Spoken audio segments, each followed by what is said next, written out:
Hello বন্ধুরা, আবার চলে এলাম একটা ছোটোখাটো মিনি ব্লগ নিয়ে। তো বন্ধুরা, শর্ট ভিডিও বানাবো বলে তৈরি হচ্ছিলাম। তারপরে আবার নীলবাবু ঘুমোচ্ছিল, ও ঘুম থেকে উঠে পড়েছে। তারপরে ওর মাথায় হাত দিয়ে দেখি না জ্বর এসেছে। তো ভাবলাম আর দেরি করাটা ঠিক হবে না, আর বাড়িতেও কেউ ছিল না, আর ওর বাবা কাজে চলে গিয়েছিল। তাই ভাবলাম ডাক্তারখানাটা চলেই যাই, যদি আবার রাত্রে জ্বর বাড়ে।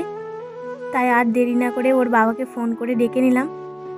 আর এই যে ওকে ডাক্তারখানা নিয়ে যাওয়ার জন্য তৈরি করেছি, আর ও কাঁদছে জ্বরেতে।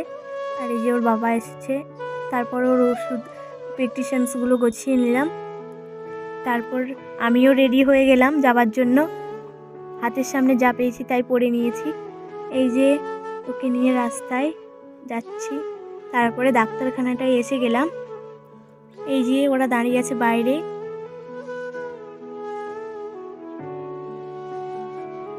ভিতরে পেশেন্ট দেখছিল, তাই আমরা বাইরে একটু দাঁড়িয়ে অপেক্ষা করছিলাম। আর এই যে নীলবাবুকে এবার দেখবে ডাক্তার।